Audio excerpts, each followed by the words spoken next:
Hey all, Hipper here. So this week is going to be Colbert week. So don't forget to subscribe, like and comment on the videos this week here. Because it's videos I shot in one day, playing in the morning. And I just put like the 5 best ones up for this week here. So Colbert is a lot more enjoyable now that other people than I have it. And I don't get focused so much. And I was doing really well here. I think I played 15 battles in total, and I was doing really well. Until I ran into 2 guys that you'll see in the video. But first, let's just look at my build here, because as always, I am running an agile build on my Colbert. And in this video here, you will get to see plenty of agile action. And as you can see, just the usuals, you know, here, nothing special. Aiming systems, rudder again, and the usual main battery here. So nothing special, and 3 of everything, not so important on the ship because you don't have radar. It's primarily the radar that counts, but you do get 4 repair parties, which is not bad, I guess.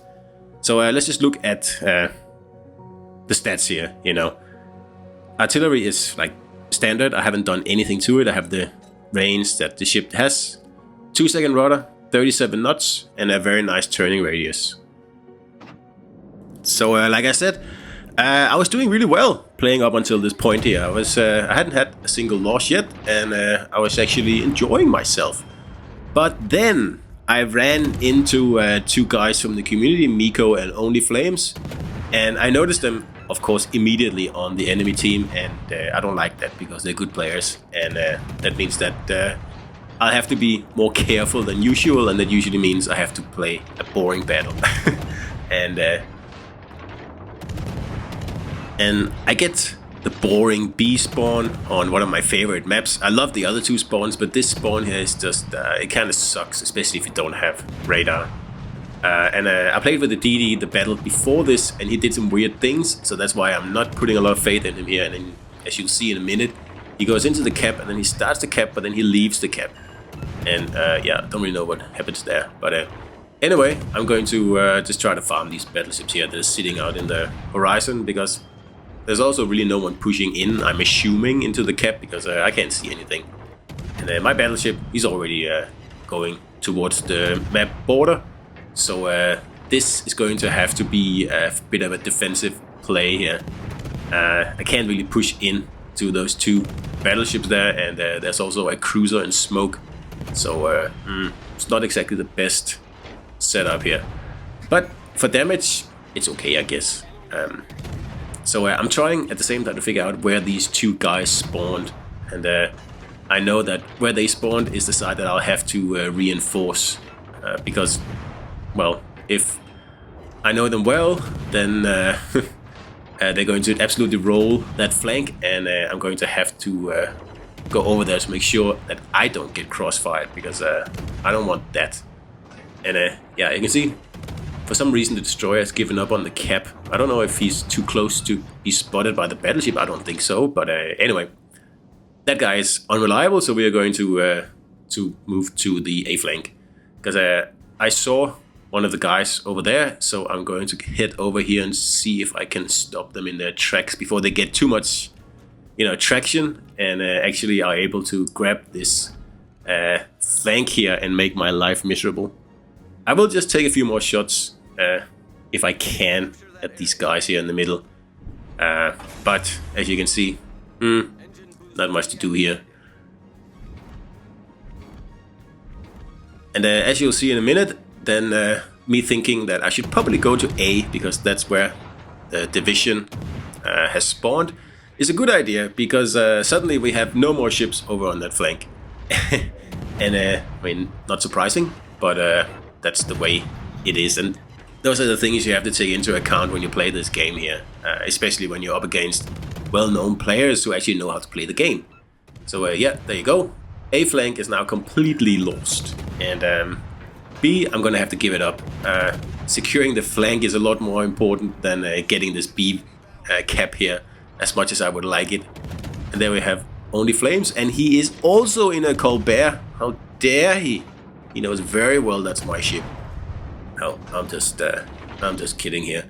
But it is annoying because facing a Colbert in a Colbert, it usually means a lot of HE spamming from 11 plus kilometers, and it just takes a long time. It's the same when you're facing an Agile Minotaur. Smoke Minotaur, not so much. So someone is trying to cap A here, and I know there's a battleship over there, and I know there's probably a destroyer over there as well, because Miko is in a division with only flames, so he's certain to be over there somewhere. And I am spotted, so as soon as I'm spotted, I turn out. And this is where I really wish Colbert had torpedoes or a radar, because in these situations, yeah, you're just getting dictated by what goes on, and I hate that. But anyway, here's the Musashi, and that was a pretty awful salvo for him, and that means that I can have fun with him for 30 seconds until he reloads again. And torpedoes incoming. I'm sure that's courtesy of Miko, but I do have my sonar on, so I've seen them and I'm avoiding them. But I can already tell now this is a loss. Well, I could tell that from the beginning pretty much.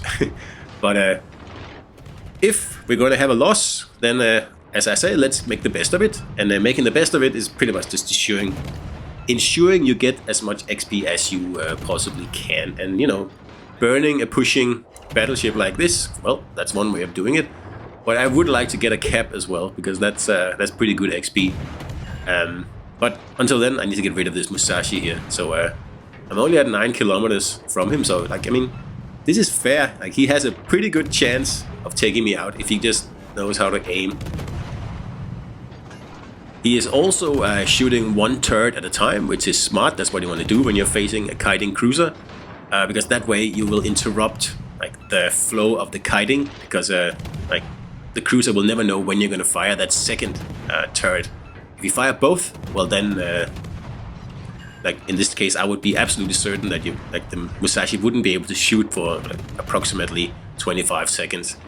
But by staggering and keeping one turret, that doesn't throw me off, but it makes things a little bit more difficult. So now he's realizing that, hey, pushing into this Colbert here by myself probably wasn't the best thing to do. And he is totally on fire, and he's trying to turn away, but obviously it's too late. But he has pushed me out pretty far. I mean, I cannot go any closer than 10 kilometers to this guy here, because then I cannot be sure to evade his bullets, or his shells, I should probably say. So I'm keeping as close as I possibly can, but there's just no real choice in this situation here. And there we just fit in between his shells again. I'm not really sure he's actually hit me at all, but I've certainly hit him, and we are closing up on 500 hits now, which is pretty good, and 130,000 damage. So already here I would be pretty satisfied, which I would say, okay, well, if we lose now, that's fine. I'd probably raked in 1500 XP by now, so yeah, that should do it. But I'm still alive, and it looks like everyone has left the A cap. They're over there at the B cap. And I'm just debating right now, should I push the B cap or should I grab the A cap? But as you can tell, we're only 2 cruisers left versus 5 enemy ships, and they have a destroyer and they have 2 battleships. And both Miko and Only Flames are still alive. So yeah.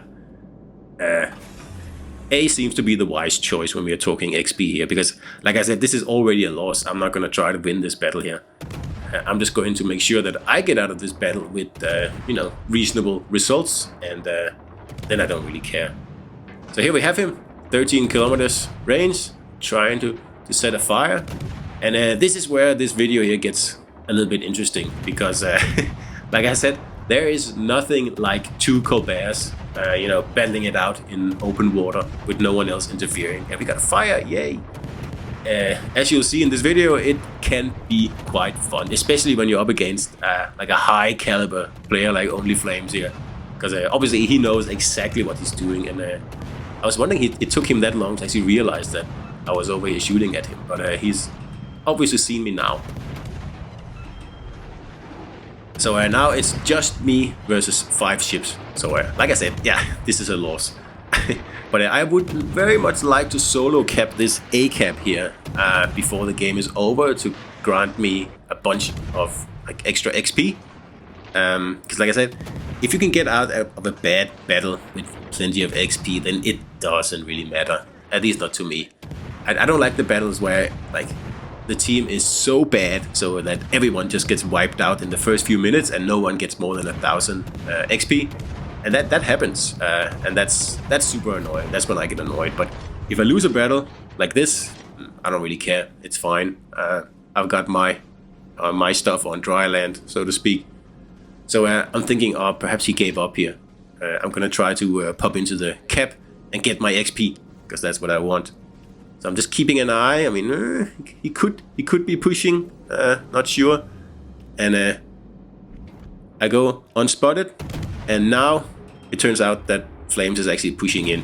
And this is where this video here turns into the 4th of July, because we are now within 11 kilometers of each other, and Flames has the added benefit of having Miko to spot for him. So I cannot really go dark again, so I'm just going to say, okay, well, I will fight for this cap. I'm going to fight for this XP here, whatever it is, 200-300 XP. I want it, and I just need like a second or two to turn around, but Flames is not giving it to me, and I just take a chance here, turning and then hoping, okay, he took a little bit of a break to switch to AP, and that's all I needed, because it actually allows me to turn, as you can see there, and start to kite away. Because had I kept going towards Flames, I would have been torped, or, you know, something bad would happen to me, because there's still 5 red ships. And like I said, there's a destroyer still here, and obviously he's providing spotting, so this is pretty much all I can do. But have a look at that fireworks, and I'm so disappointed I didn't have a guise on for this battle here. I usually do, but I was playing around with my Rule Commander and I forgot to put the guise back on, because I would love to shoot some golden shower shells back at Flames. But as it so happens, I just got the boring normal shells here. So I don't want to leave the cap, and I'm just turning here, because I want to get as much XP as I possibly can, and that means staying in the cap. So just going dark there for a second, just allowing me to rearrange myself here just for a little bit. And I don't know where the destroyer is, but I mean, obviously he's close, and you can see the points were down to 10 points. So this is a very interesting battle, this one here. So here we start the fireworks again, and if that's not enough, then in a minute a Minotaur will join the fireworks here, and now I have to leave the cap, because yes, there's too much pushing going on now, and the battleships, I'm assuming, are getting closer and closer. I can't see them, I have no idea where they are, but they could come around the corner anytime now, so I cannot be too close when that happens. And then we got the Minotaur, and this is where the fireworks really take off. Just enjoy this here for a minute. This is like 3 cruisers battling it out in open water with you know, HE and AP shells just going everywhere. And like I said, I just wish all of us had geysers on, because well, it would just look a lot better. It already looks pretty cool, but this would be a lot more fun with a green and yellow and blues flying everywhere. So I'm also raking in a few medals here. I mean, that all adds up on the XP account. And there's Miko. So we're going to shoot at him. And of course, he just smokes up, and then he can just sit there and enjoy the show. And well, I'm guessing that he got quite a show. Because yeah, we're still going like full on with tracers everywhere. And I'm just worried about the battleships at this moment here, because like I said, I have no idea where they are. And at any moment, a battleship could just pop around the corner and, you know, fire a whole broadside at me, and I won't be ready for it. Because you can see there are 4 ships targeting me, so that means at least 1 battleship is targeting me, and I have no idea where he is. So someone got detected there. I'm assuming that's a battleship, and it was. And that's the most important shells to dodge here. We don't really care about Miko's shells anymore, they're just for show. But we don't want those yammy shells there, you know, ruining the fun that early. And the Minotaur is showing broadside. I'm not switching to AP here, because he's not going to be broadside long, so I think a fire would be better. So there's some more blue shells, and we have 1 minute left. And I was thinking, oh, I might actually reach 200k in this battle here. But as it turns out, I won't. Like I said, I played between 12 and 15 battles in Colbert this morning here, and I will show 5 of the videos this week here, so you can check timestamps if you don't believe me. And actually, Only Flames was in 3 of those battles, and I mean that means those battles I can't really use. I asked very nicely for permission for this battle here because I thought it was really funny. I thought all this fireworks here going on was awesome. But usually I don't show battles where I fight people I know. But anyway, we did pretty well. 1700 XP, not as much as I thought I would get out of it, but it's better than, 800, right? So I hope you enjoyed this fireworks battle here, and I'll see you tomorrow for the next Colbert video.